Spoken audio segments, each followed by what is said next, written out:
Welcome into K-State Online. I am Mason Voth. That is Drew Galloway. It is Wednesday, December 18th. It is, 12 hours after a lot of mayhem in Kansas City that didn't involve great outcomes if you're on the K-State side of things, because K-State fell in overtime last night to Drake in T-Mobile Center by the final score of 73-70, as K-State came all the way back from 20 down. They had the ball in their hands at the end, could have had the last shot. They did. And once again, in regulation, when you need one shot, K-State came away with probably the worst possible opportunity in that circumstance. It continues a trend that started last year and just keeps repeating itself, that K-State does not have a clear or at least a good plan in the final possession when they absolutely need a basket. I mean, think back to the Texas Tech game last year or whatever else. Also, K-State gets beat by a three in the final seconds again in overtime this time. But think back to last year. TCU was able to do that against them. A lot of these problems, well, maybe there's some things from this performance that you take, and if you're trying to be the positive person, you spin forward and say, hey, this is a good thing, that this might be the turning point. In the end, the undoing of this team once they made it close are all the same problems that they've continued to have over and over again. So we're going to get into all of that and obviously dissect a lot of the things that Jerome Tang and Coleman Hawkins said after the game, because that was making significant news. This is K-State's worst start to a season since 2020, when they went 6-4 to start the year. Now, they did go 5-5 in the COVID bubble season, but that one I didn't really include in this because that involved conference games in those first 10 games, which is not the norm for the Big 12. So either way, I mean, you're looking at the worst two seasons here that this would go back to are the ones that got Bruce Weber fired. They're the ones that everybody was calling for his head again and saying he needs to be gone. That's the kind of start that K-State's put forward. And I would also point out, if you go and look at those seasons and you're trying to say, okay, well, there are some differences here or whatever. Yeah, you're right. But the differences would be that the losses that K-State suffered in that season ended up coming against teams that were far better than the ones that they've lost to this year. The losses this season are to KenPom 57, 68, 12, and 69. If you go back and you look at some of the other ones, they lost to KenPom number 2 Baylor in the year that Baylor won the national championship in that 5-5 start. They lost to number 8 Colorado, so they were better there. Now, that does also include a loss to Fort Hays State tossed in there. But then you go back to the year prior to that, 2020, like same type of deal. They played Marquette early in the season. So there is some concern where K-State is trending here. And not to mention, you should be on the ascent with Jerome Tang right now and not on the decline, which is what the Bruce Weber stuff was at that point, where it became clear that Bruce's time had gone by in college basketball. But a lot to unpack here. Let's start on the game stuff itself, though, Drew. You were in the building last night. What were your takeaways from the K-State loss to Drake? Yeah, there were times last night where it was really bad. I mean, Drake started up 20 with 5:55 to go, and I pointed this out live, and I just thought it was a weird timeout that Ben McCollum took when it was 29-9. You just hit a 3 at the shot clock buzzer. And then immediately wanted a timeout. And I was kind of confused about why they called timeout in that situation, because K-State was obviously reeling at that point in time. And then it felt like from that timeout, the momentum really switched in K-State's favor. And then they end up going in a half down 11 or 9 or down 9 and outscored them by 11 in the last 5:55. And again, it came back to, is that timeout really going to be like the turning point of this game and maybe even the turning point of the season? Because there is a world where K-State wins last night. That probably is a game that can turn things around, because it felt like everything flipped. They started making shots. They started playing harder. And I think that is probably my biggest complaint on the court again, is that it is taking them hitting shots for them to look like they give a crap on the court. And I think that is an issue in itself. But then you come all the way back, you take the lead, you give it back, you have the ball in your hand on the last possession. You run the same play that you've ran the last 2 years under Jerome Tang at the end of regulation. You can't get a bucket. And then you go to overtime and you think, been here before, might be able to pull it off. And then Coleman Hawkins hits the three with 12 seconds left. And then Drake goes down and they hit an absolute dagger with 3 seconds left. Not a buzzer beater. Way off topic. It is really bugging me and bothering me that I saw probably like 8 tweets from national people and people at the game that were calling that a buzzer beater. Max Jones got a shot off that could have sent it to double overtime. It was not a buzzer beater. Yeah, it was a last second shot. It was a go ahead shot. It proved to be the game winner, but no, that in the sense of the word and the term buzzer beater, no, because technically everything is a buzzer beater. I mean, every shot that counts in a game has beaten the buzzer in one way or another. But yes, in the way that the term is meant, that was not a buzzer beater. But No, it was, it was a last second shot. But yes, because I'm with you. Max Jones would have hit a buzzer beater to send us to double overtime. By the way, that shot I went back and looked was a lot closer than I thought. Well, because I'm telling you right now, if it's the other way and K-State hits the shot with 3 seconds, K-State people are thinking we gave them too much time left. Like, yeah, the team that is on the opposite end of that is going too much time. So yes, that's why the buzzer beater criteria would not work for that shot by Drake. You're also probably looking back and thinking K-State has a timeout left. Do you call one to set up a defense? I don't know, because Drake didn't have one left. So I don't know if you wanted to give them time to set up an offense, but that's one that you're kind of damned if you do, damned if you don't, because if you call timeout in that situation and Drake still gets a shot off, we're probably sitting here saying, oh, you shouldn't have called timeout there. So I think it's probably fine to just let it play out. But my biggest takeaway from everything surrounding the game and how the game all went was actually the last portion that I had in instant takeaways last night. I don't know where they go from here. You were getting your ass kicked, to put it lightly, for the first 15 minutes of the game. You stormed back. You probably played your best 25 minutes of the season to get the game to overtime. And then you lost in overtime because you were careless with the ball. You didn't make free throws. You didn't get back on defense once. You still lost the game even though you played your best 25 minutes of basketball. Where do you go from here and how do you get better? Like David Kassan said after the game, anybody can come back, but how do you win that game? And that's what makes teams great teams. Anybody can do what K-State did and still lose. The great teams find a way to win that. It was a great answer by David Gasson, and I said it afterwards. He continues to be the most mature and well-spoken person in the program right now for K-State. He absolutely 100% gets it, and that's a guy that I like. We'll talk about what's fair or foul a little bit later on, but like that's a guy that does not deserve anything from K-State fans, and if he does deserve something, it's probably sympathy, and you should feel bad for him and wish him better, because I don't think you ever have to question what David Gasson's doing, and I think he's come out and been a better vocal leader this year than what some may have anticipated Gasson being capable of. So I saw that last night, and I was like, that he is the perfect guy to try and lead this thing. It's just I don't know how many guys are going to be able to step up. And one other guy that has tried, and I think the thought process on Coleman Hawkins can be a little tricky, and it's been a little warped because number one, everybody knows about the NIL money that was rumored to be out there, and that he was, a prized possession in the transfer portal this year. Gets a reported big deal, and obviously he's a guy throughout his career that's been a pretty active talker on the court and social media in a lot of different settings.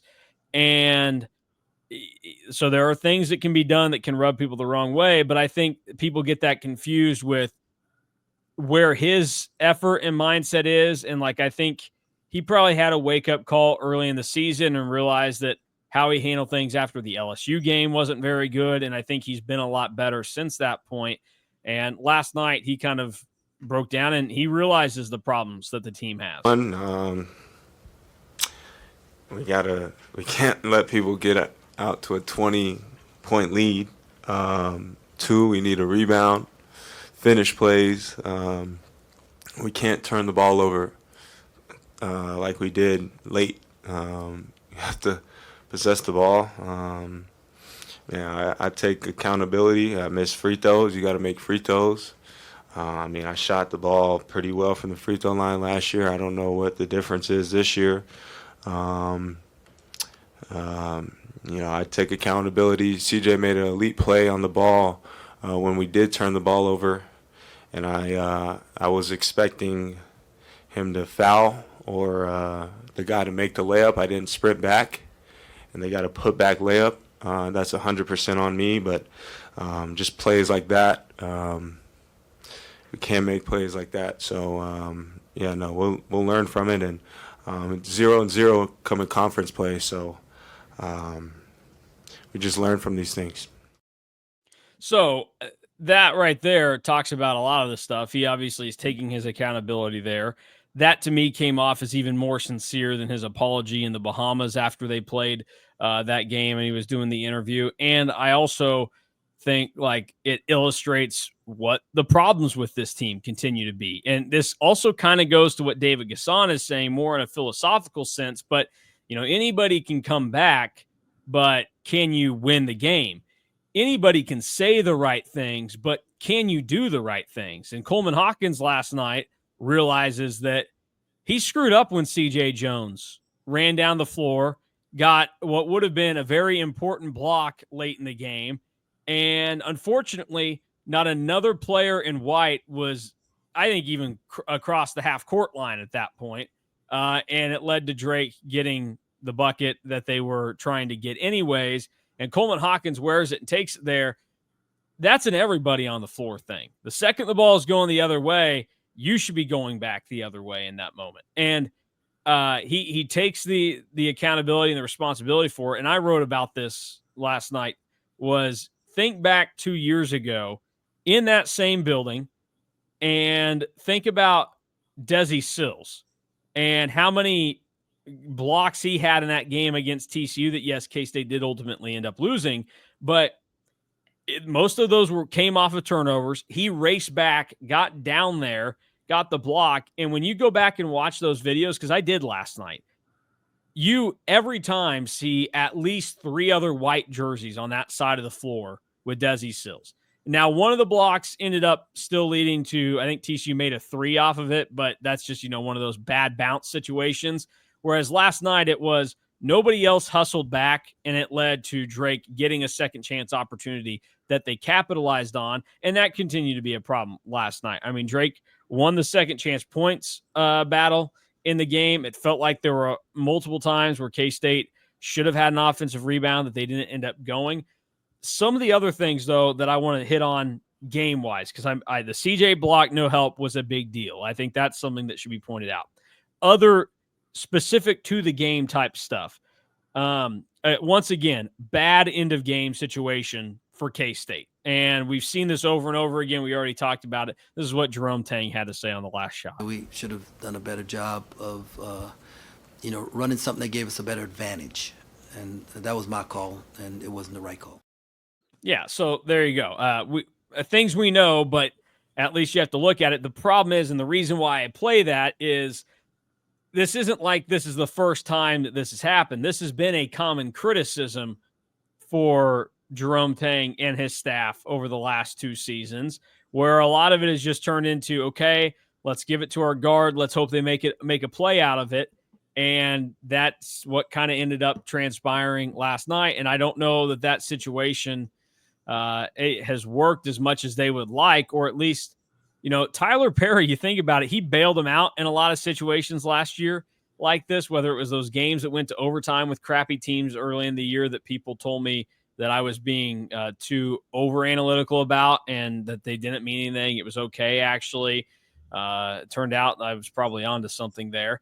And then you look at later in the season, once you get into playing better competition, that just isn't going to work. And what K-State has had this year is Drake is a better team than Oral Roberts last year or somebody like that. And you're going to face teams better than Drake. So if that's your end of game situation and decision when you're going to play Kansas or Houston or Iowa State, who, by the way, I think Iowa State is the best team in the Big 12 this year. It pains me to say it, but not only do they keep playing phenomenal defense, but their offense is off the charts this year too, which has not been the norm for them under TJ Otzelberger.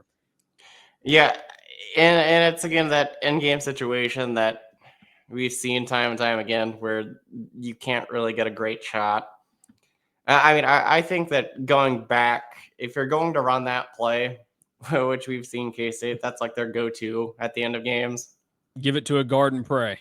That has to be Coleman Hawkins setting the screen with Brendan Hazen being in the corner that the screen is being set on, because then you're at least making the defense choose, because you're not really making them choose there. You're hoping that Drake makes a mistake in the scout because they know to not leave Brendan Hazen open. So why wouldn't they just switch that or not hedge?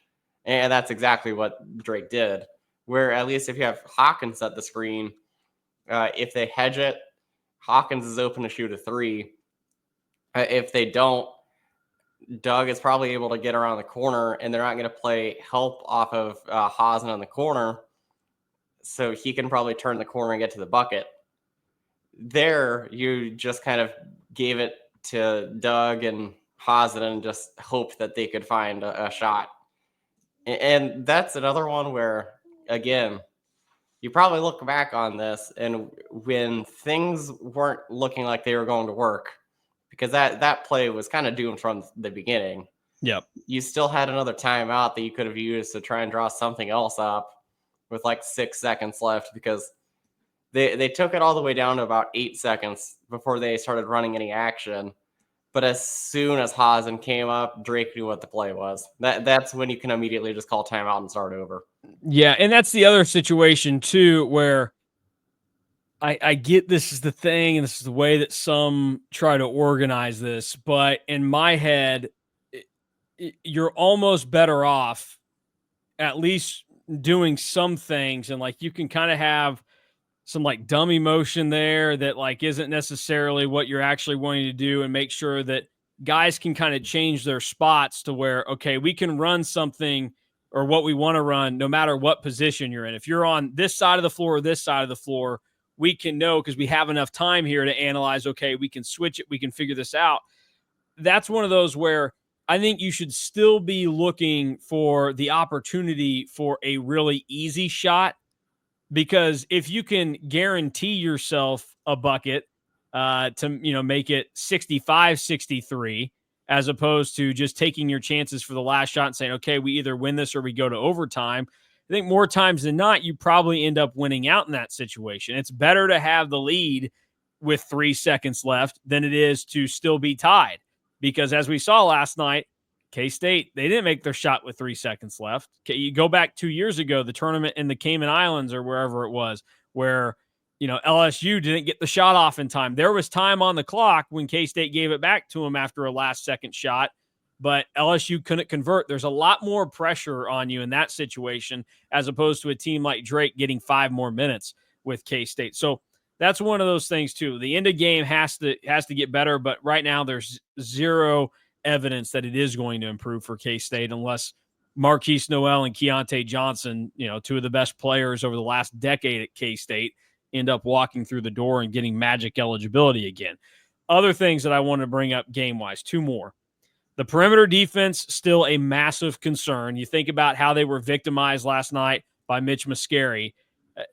You knew that the guy was going to come in and let it rip. So I'm not entirely sure how you let him abuse you the way he did. He ends up 8 of 10 from 3 in the game. And yes, while some could look at it and say, oh, man, some of those were tough shots, like he had to do this, he had to do that, they looked, I think, tougher than they actually were. If you look at some of it, and they pointed it out on the broadcast after the one where he kind of like dipped under. I can't remember. I think it was Doug McDaniel that was on him.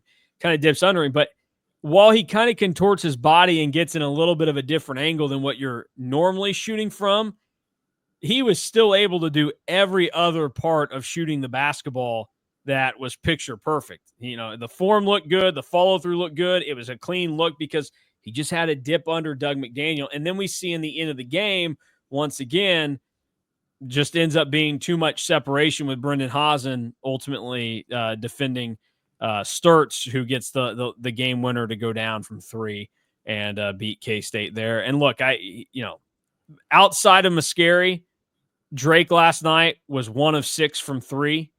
So it's not like they were abusing them outside of Mascari and it got cleaned up later in the game, but it's still one of those where you think to yourself, man, I saw a lot of things that concern me with the perimeter D, and once again, getting beat on a 3 like that, when you pretty much know that's what teams are looking for in that situation, especially a team that plays the way that Drake does. Like, Drake does not have the guys that can really beat K-State off the dribble, or at least you would think.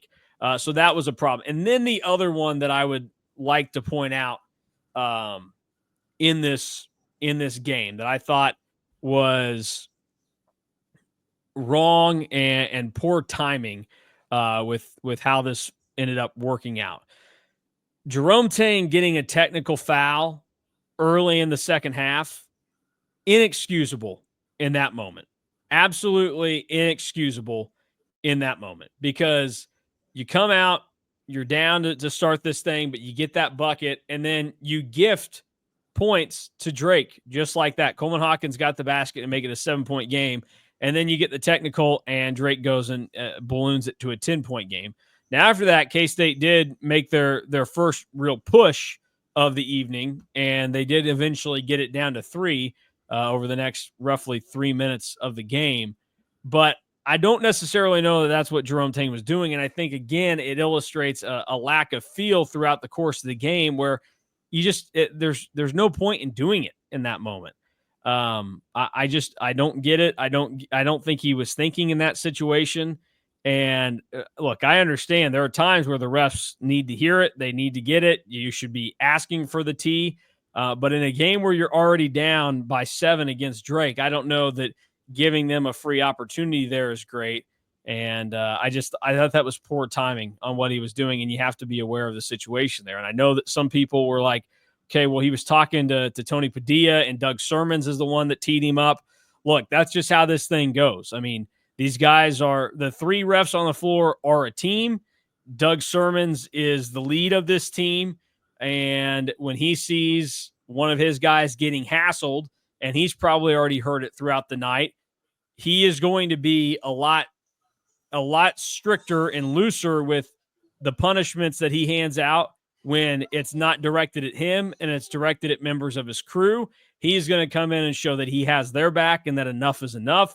And Jerome Tang was on the wrong end of that. And that, again, goes to, we talk about timeouts. We talk about a lot of this. The game management stuff Jerome Tang continues to struggle with for K-State. And look, he owned up and realized that, some of the problems that they have are on him. He said last night that loss is on the coaches, because if you hold a team to under 70 points, it means you did this, this, and this, and it gave you the opportunity to win, and the coaches weren't able to get them over the hump. So in that respect, I would agree that is one of the right things to say. Like, we're going to talk more about the press conference in just a second, but there's a mixture of, I agree, a lot of good things that were said last night by Coleman Hawkins, David Gasson, and Jerome Tang. There were also a lot of questionable things that I don't like hearing, and we'll get ready to break that down. But any final thoughts on what I said or the game itself, Drew? Yeah, I mean, I'm right there with you on perimeter defense. And it wasn't just 3-pointers either. It was K-State was struggling to guard the guy with the ball on the perimeter for a lot of the game when the game was a 20-point game. So that was a concern. Not realizing that Mascari was an elite shooter before the game started was also a head scratcher. Like, what are you doing? And it was Doug McDaniel in the first half. What are you doing? Go under screens on a guy that shoots 47% from 3 on 8 attempts per game. Yeah. And that's the kind of thing that just drives me crazy, because it's like, that's probably at the top of the scouting report. This guy can really light it up. And you talk about the one where he dips under Doug and ends up making the three. That's also the kind of thing, because him and Brendan Hausen, kind of the same guys, after he starts making the first 2 or 3, the basket looks like the ocean. So that's a shot that know he's probably going to make, because the basket looks so good to him right now. And that he's going to take. It's not like, some guys where if you take away that first look, they realize, all right, it's not here. That is a guy that, number one, even without being that hot over the course of the game, is still thinking to himself, this is a shot I'm allowed to take. Like, that's a Marquise Noel level type of, I'm allowed to do this, I can do this type of thing. But you certainly can't allow it to happen after they get that momentum like you're talking about. Yeah, and what do you do to stop that momentum? You guard him how you did in the last 25, 30 minutes of the game, all game.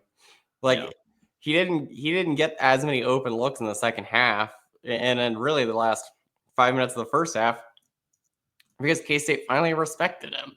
It honestly seemed like they thought that how he had been shooting the entire season was like a fluke. But you don't shoot 47% on 8 attempts per game on accident. The technical thing, I do agree that you can't really do that in that situation. That's also just classic Doug Sermons, though, to be not even close to the action and getting involved. So but look, at the end of the day, Jerome Tang has coached in the Big 12 for a long time, and Doug Sermons has done a lot of his games. You know how he is going to officiate and handle a game. Like, that's part of the whole knowing what you have. It's not like this is some just random, new throw. Like the Texas Tech game last year, they had a ref officiating that game. It was his first ever Big 12 versus Big 12 game that he had ever done. And it was clear you should not be officiating. Your first Big 12 game should not be a dose of either Texas Tech, Iowa State, Houston, or West Virginia, because they are going to make it really tough to officiate. And he obviously choked in the moment. He wasn't built for it. Doug Sermons, though, you shouldn't have scouting reports on the officials for your games, because you know enough about these guys. And I talk about 2 years ago, whatever game it was, was it TCU or somebody at home that K-State was playing, and Doug Sermons just came in and big-timed his crew and overruled them on calls. Like, he is a flamboyant official. He is going to make sure his presence is felt. He's not going to let the game get away on him. You have to know that. It's like the whole, in Major League Baseball, they tell these guys like personal information about the home plate umpire that night. Like, they have a whole scout on what these guys are. You would also know, okay, we got Joe West behind the plate tonight, and Joe West he likes to call strikes that are lower in the zone, so you can get a couple that are below the knees. You got to be ready and be aggressive down there. Okay, Tom Hallian's going to be behind the dish tonight. He's going to get a little east and west on us. Like, that's the kind of thing where you have to have the awareness. Doug Sermons is doing your game. He is going to be involved in one way or another. Oh, yeah, I 100% agree with that. And you do need to have a scouting report on the officials, because it's so different. This is totally off topic, because it was nothing really related to the game, because it was really bad on both sides at times. It was definitely a rough night for the guys in the striped shirts, because there was a few times where I saw an out of bounds play and it was like right in front of us, that the opposite team that should have gotten the ball got the ball, and I was like, all right, well, but that's just going to be how it goes. Doug Sermons makes his presence felt. It's one of those where you need to know the moment. If he was going to get a technical, I would have rather it been when it was a 20-point game than a 7-point game. Yeah. Yes, you're right. Because again, you think, well, it spurred a run though. Well, you don't know that the run wouldn't have come anyways. And think of how important those 3 points ended up being over the course of this game. I know that the 3 to win it came in overtime, but you take even the technical away, and that's one less point in the game there. I would also just mention here on this front, the fundamental stuff that you are taught from an early age in basketball continues to be a problem here. Free throw shooting was bad.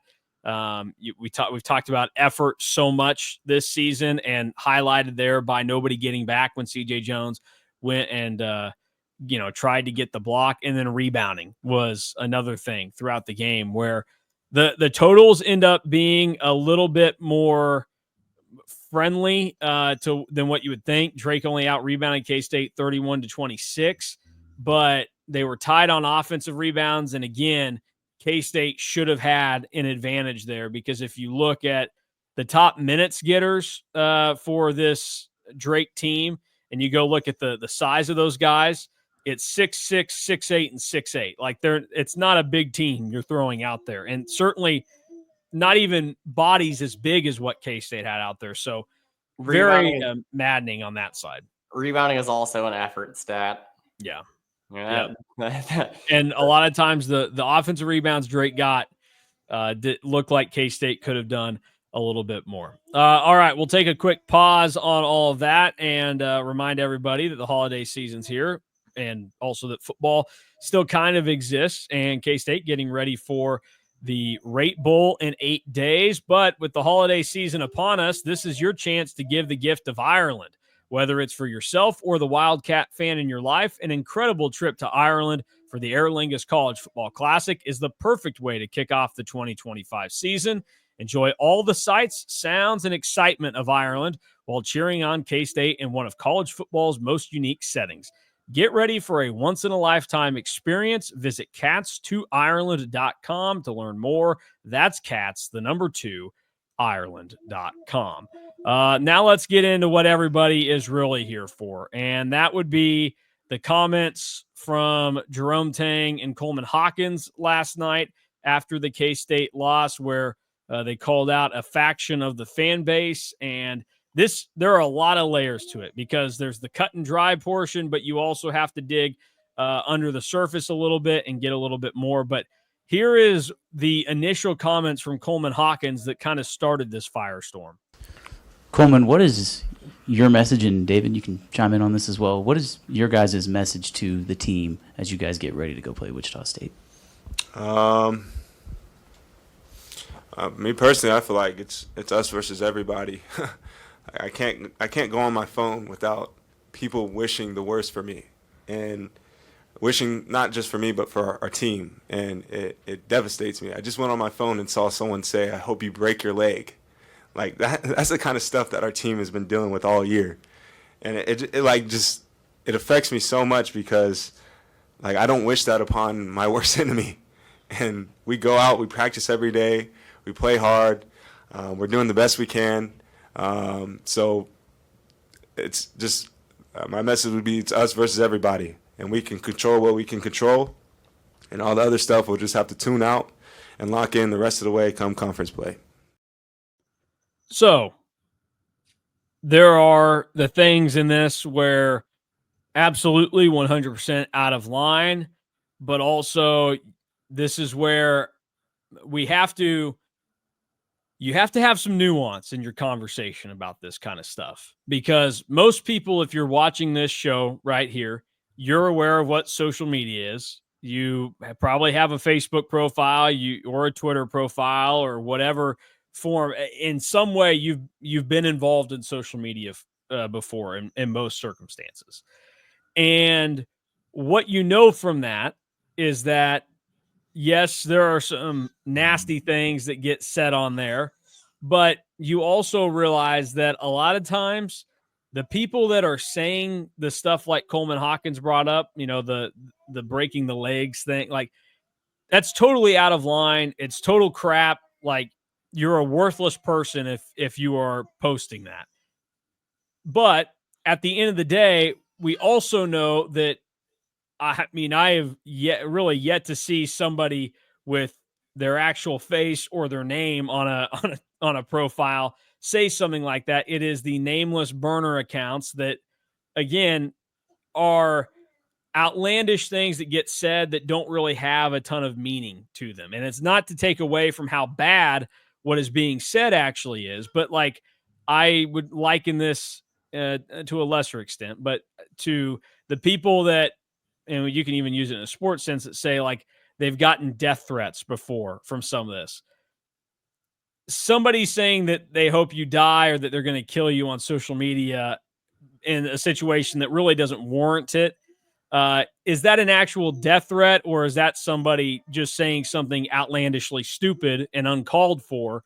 That's the thing. Like, if you're getting actual death threats, then the authorities should be involved. If you're getting some idiot to say it, like, you have to cut through what is real, what is not. And also, I'm pretty certain that based on what I have seen on social media, there are a lot of things that are more fair criticisms of this team as opposed to the straight up hate and really, really uncalled for stuff like what Coleman Hawkins is bringing up.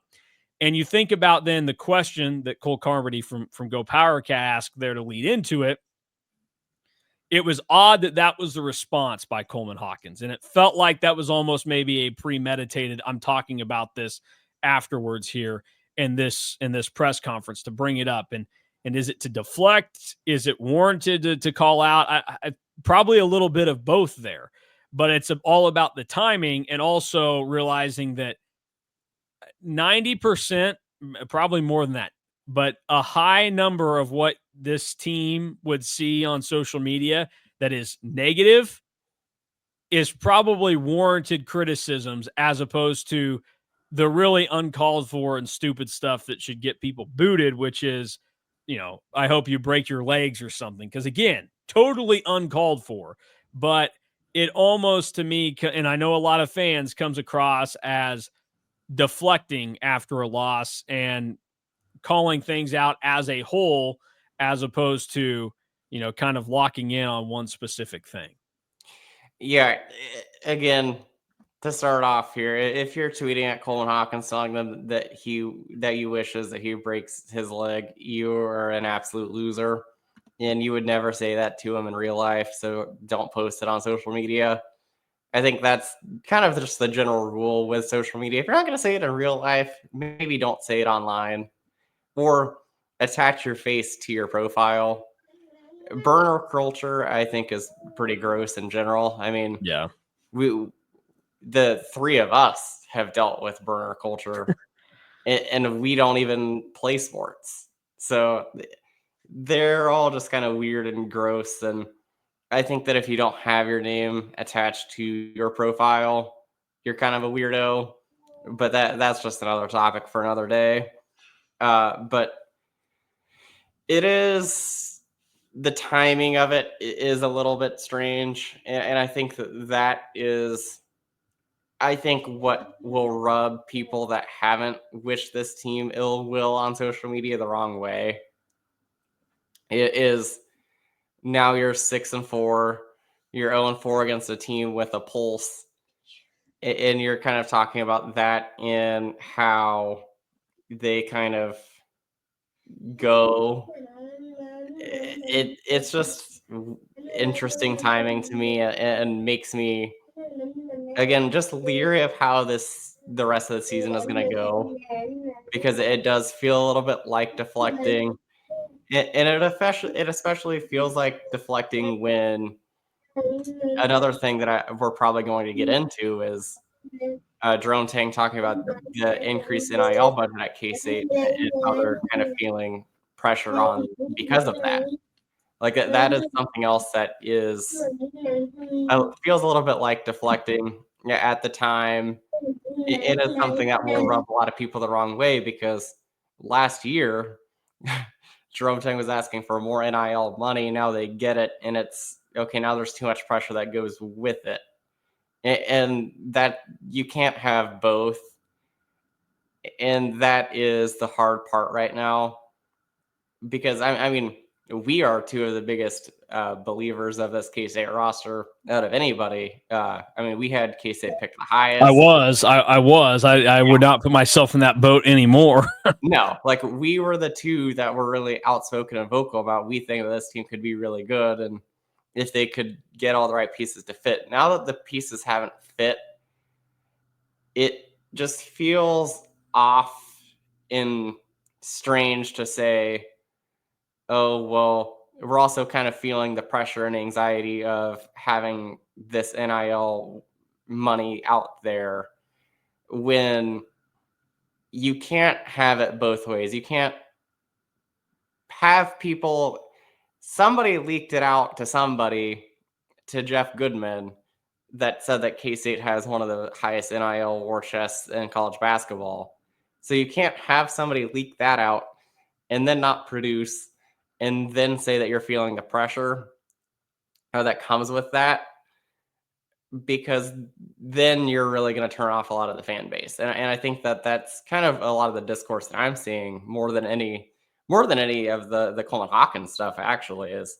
I've had a lot of people message me saying, like, there is a time and a place for this, and when you're starting this slow, you can't really go into the press conference and have that kind of be your primary things that you talk about. Yeah, look, that's the thing too, is that also if you're as online as Coleman Hawkins is, with his presence and everything, as we know that he is, you're aware of how a lot of this works. And it's one of those too where the stuff that can be said to you, it can hurt, but also at the end of the day, like, I find it pretty easy to move past, though. I mean, as many are aware, I had a lot of people not happy with a joke I made at the expense of Nebraska basketball during the NCAA tournament, and to the tune of like 680 some replies, most of which were negative and not the nicest to me. Is it fun to see that stuff? No, but also it's pretty easy to also not look at it and then be like, oh, I've still got a pretty good life, and I've not really been affected by it much since then. Like, you have to be able to do that type of thing. But when you're Coleman Hawkins, you also have to realize, like, yeah, the broken leg stuff, knock that out. That is so stupid. Get it out of here. It's not right. But there are a lot of other criticisms that I think are kind of getting wrapped into the message that he and Jerome Tang were putting out last night that are fair. And you think about this. Look, Coleman Hawkins had his Field of 68 podcast that was promoted and highlighted as going to be something this year. The last two episodes of that podcast, one was hosted by Jerome Tang and Dream Dowling, coaches on this team. And the last one was hosted by a true freshman, 18-year-old guard on the team in David Castillo. Coleman Hawkins was nowhere to be found in those videos. That is one of those things where people are going to start to have questions, and it does appear that, okay, you can dish it, but can you take it? And right now it seems like this team is very much struggling with, they like the good. They like all the stuff that was propping them up before the season started. But now that it's come to kind of put up and shut up time, both the coaches and the players on this team are struggling with that in some ways. And we'll get into that a little bit more right here. Here is what Jerome Tang had to say last night on the fans, following up on what Coleman Hawkins said. Man, it's a shame, that some of the comments that these guys get, right? Like, the narrative going into this game was that the Drake team, which is a wonderful group of young men, they're super loyal, and,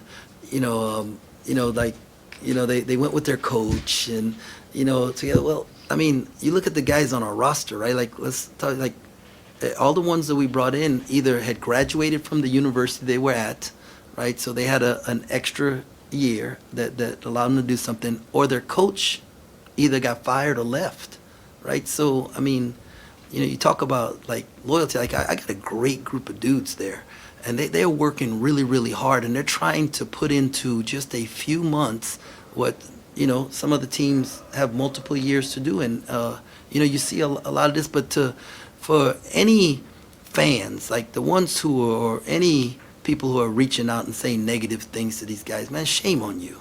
Shame on you. We watched this, on the way up, we watched the ESPN 30 for 30 broke, and I've seen it multiple times.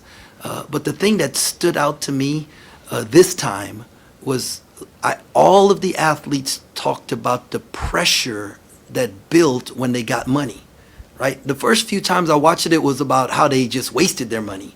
But this time, what really stuck out was the pressure that they face when they have money, because they feel like, well, I've got to try and deliver something now because I'm being paid.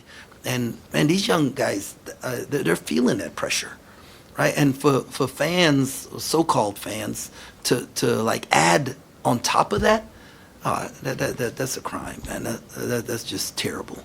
And those aren't real K-State fans. Like they definitely are not our people and with us and what we are about. No, you're on mute. Some of that I think is totally fair, and I think he's right at the end. Like, there should I don't ever really understand the, I want things to continue to be so bad. You should want things to turn around, like if you're a fan of something. But it's one of those where in that position and moment where Jerome Tang's talking, you also kind of look at it and go, okay, and what you were saying and what other people have voiced to you and me and other places like on the message boards, you asked for all this NIL and the pressure that comes with that in addition to everything. Because I do think this would be a totally different deal if this was maybe not totally different, but it would be slightly different if this was just, 10 years ago and you brought in a whole roster of new guys because you had to replace some, but the financial side of it wasn't as involved. But as people understand now, NIL is such an important currency in the game of basketball even more so than football. Like, you have to be good at in football, but football is still a lot of, do you recruit high school well? Do you kind of retain your players to a high level? Basketball, you have to hit, and the money goes a lot further in basketball because you only need about 9 guys on a roster really that contribute. And so you can stretch $5 million on a basketball team into a lot more than $5 million on a football team. And when you ask for all of that compensation and money, and then people feel like you get it, and this is the product that you're getting, people are going to have serious questions. And like, there's still the element that it seems like obviously there's a lot of personality problems on this team. And I'm not even talking about Coleman Hawkins at this point. And I know that we brought that up last week, but that's kind of more of an illustrator of what was going on and how people could get to feeling this way. I still think Coleman Hawkins is like a not even top 5 problem on this K-State basketball team. But he's been their best player the last few games. Yeah, but you look at this and you just kind of go, this is what you asked for. This is kind of what college basketball has turned into. You have to be able to deliver. These players are dealing with it. And again, it is very, very, very simple. And yes, does it sound silly to say because like you have what you're good at and you do it? Yes, but if this is too much for these guys, there is a simple solution, which is called not playing college basketball. Because if you are just Joe Blow student at Kansas State, nobody is criticizing you. My youngest brother, who's a sophomore at K-State right now, that is just a regular student, the only person that gives him grief about his grades or the work he does or whatever is me. Like, I'm going to give him crap for it. But, he's not going to get hundreds and thousands of people on social media saying, oh, Bryant Voth, you're an idiot. Oh, you're terrible at this. You're terrible at that. That's not going to happen. So that would be the solution here. Like, there are trade-offs with all these things that you get because there are a lot of great perks that come with being a Division I basketball or football player. It's the same type of thing on my end or what you do. Like, if I don't want a bunch of people replying to, what I do or telling me that I suck on radio or I suck at this or whatever, well, then I can go find a different job. I mean, I can't because I'm not smart enough, but I can go do what my wife does in some way. I can go have a job in an office where the only people that know about the work I do are the people that I work directly with, but I'm not getting anything from the public. And look, what we do is on a very small scale. I'm not saying that, but like, that is the opportunity afforded to me. But I also realize that I enjoy doing this, and every job has the good and the bad that comes with it. And I enjoy a lot of the good. I enjoy the work I do, so I will take the bad that comes with it. And I think that's where too many times, especially in college sports, we get to this stage of acting like these people that are involved are are kids. They're not really kids. They are young adults. 18 years old, you are an adult in this country. At 19, 20 years old, I was on the radio at K-Man in Manhattan, and I should be judged based on the work I do there, and I should be treated good or bad, just like the 45-year-old news director we have, or the 30-year-old sports director we have. We're all doing the same job. And I didn't, it wasn't like, well, he's a college kid, so like, let's take it easy on. No, that's not how that works. So I don't know why it is this. And one of the more public facing things that a college student can do where we get like this and get very defensive about it. And this is just a part of growing up in life. Like, these are essentially, and they really have been for a while because of everything, the stakes that come with it, but these are jobs for a lot of these guys. And part of growing up is realizing the consequences and the things that you have to put up with when growing up and getting into this stuff. So yes, the stuff we started talking about, Coleman Hawkins and broken legs, again, very stupid, totally uncalled for.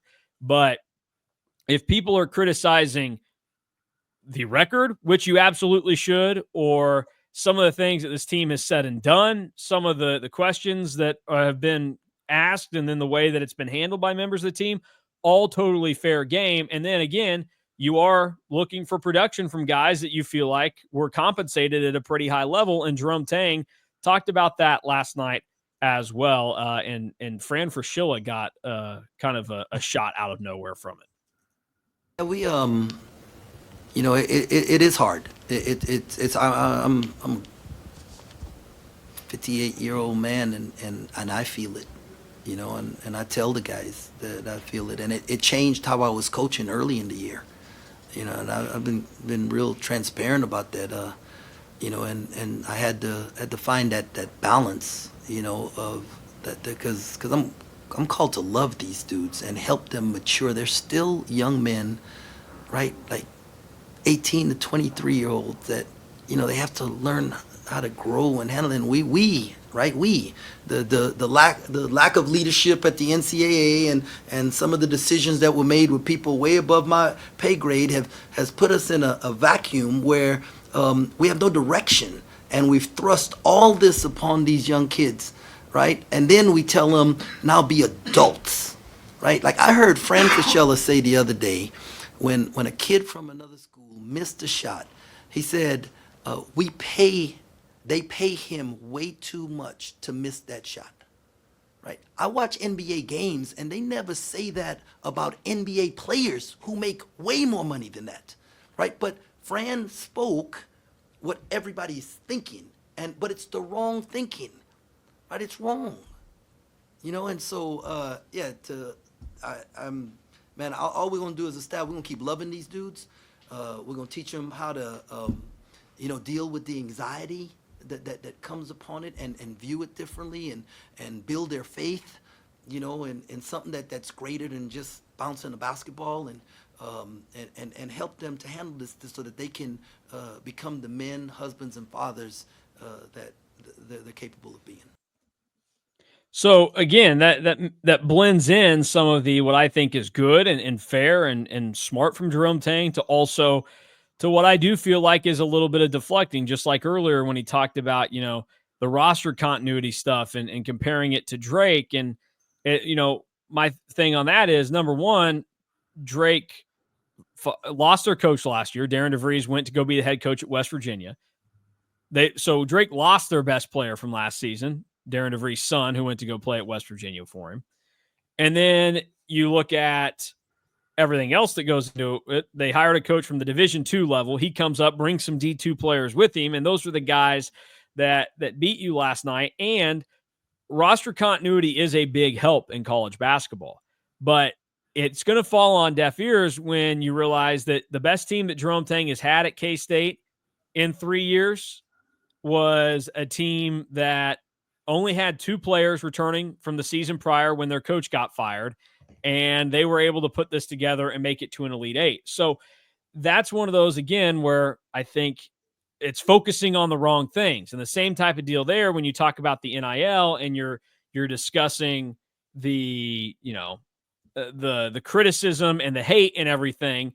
to me, this team blends both. They aren't able to differentiate right now between what you should brush off and realize is total crap, and that you shouldn't even think about that, let it affect you, versus the fair criticisms that you get, and then it gets channeled into both. So I think that's a problem. And then the NIL thing, like I think Jerome Tang was, he's a great guy. And I still, again, I tell people, maybe I'm crazy for thinking this still, but I still have a part of me that thinks that he is the right guy for this job and that he can be good at it. But I think he's off base and wrong with what he said about, they don't say that in the NBA or whatever about guys. They say it all the time in professional sports. Like, they address it pretty head on that this guy is getting paid this, he needs to perform. Like, if Juan Soto shows up and hits 245 for the Mets over the next 15 years, guess what's going to happen? People are going to point out that he signed the biggest contract in MLB history and didn't perform to those standards. Or the same type of deal think of Kirk Cousins right now. Like, a big part of the Kirk Cousins conversation is going to be that the Falcons gave him this contract and he's been benched for Michael Penix, not even through a full season. And even going back to in the NBA, before LeBron James won his first title, everybody kept calling him a fraud because he was getting paid this much money and he was supposed to be like the greatest basketball player of all time and hadn't won a title yet and wasn't good in the clutch moments. So it's said all the time. I mean, it drives me crazy, but Chiefs fans complain all the time, and the Chiefs are 12-1. So it's just one of those where everybody will complain. Everybody will find a way to complain. How do you respond from it, and how do you go from here? And I think that last night in post-game just kind of encapsulates that the locker room doesn't seem like it's in a great place right now. And I think that is probably the most concerning thing about where this could go, is that the locker room just doesn't feel great. And they got a chance on Saturday, and if they can win Saturday, winning cures all. Everybody will not totally forget about everything that was said post-Drake, or even forget about the Drake game totally, but it will feel a little bit better. And I think that is going to be what it takes. And I mean, I've said a few times, where do you go from here? Do you use this as a rallying cry to rally the troops and get this thing figured out? Or does this kind of fall on deaf ears for everybody in the locker room and you end up having a terrible season? That it is, the line in the sand has been drawn, and we're about to figure out which way it goes.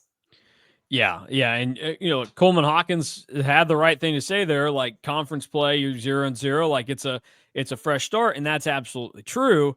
It's just that at this stage of the game, we've not seen a K-State team that is going to be able to totally flip the script in conference play to where the record that comes out of it is going to be able to drastically change the season. Like, yeah, if K-State shows up and they're a totally different team and they're in the top 4 or 5 of the Big 12 in conference play, then they've turned it around enough to probably where they get into the NCAA tournament. But right now, best case scenario for this team looks like a 10-10 team in conference play. And I mean, I just laid it out the other day. It's a very small number of teams with 14 losses that have made it into the NCAA tournament. And that's not even factoring in the fact that those teams had 14 losses, including their conference tournaments that got played. So you're looking at that, and it's tough to find. Those teams also had tougher non-conference schedules than what K-State had, which has been notably bad.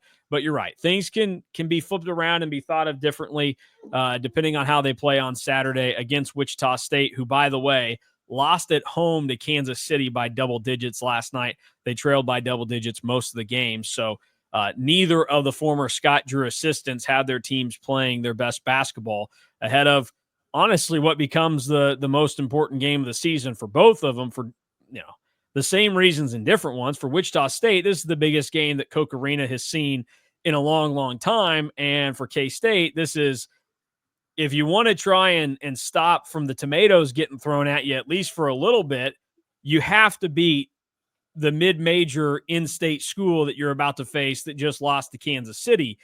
Because if you can't beat Wichita State, who are you going to beat based on the way they're playing right now? Because the Shockers are also coming off a massive blowout loss to DePaul last weekend as well. So Wichita State's not playing their best. Their 3 losses this year, they lost to Florida by 37. They lost to DePaul by 19. And then last night lost by 10 at home to Kansas City. So we'll talk more about K-State, Wichita State heading into the weekend. And we'll be back again tomorrow. We'll shift back onto the football side of things and discuss the transfer portal and everything going with that. But a long and thorough show to break down everything that went wrong and continues to persist with the K-State basketball program right now. We'll see if they get it turned around this weekend against the Shockers. For Drew Galloway, I'm Mason Vo. Thank you for watching and listening to the KSO Show. We are always on over at KStateOnline.com and on 3 to get your full dose of transfer portal information, and plenty more to come tomorrow talking the Cats.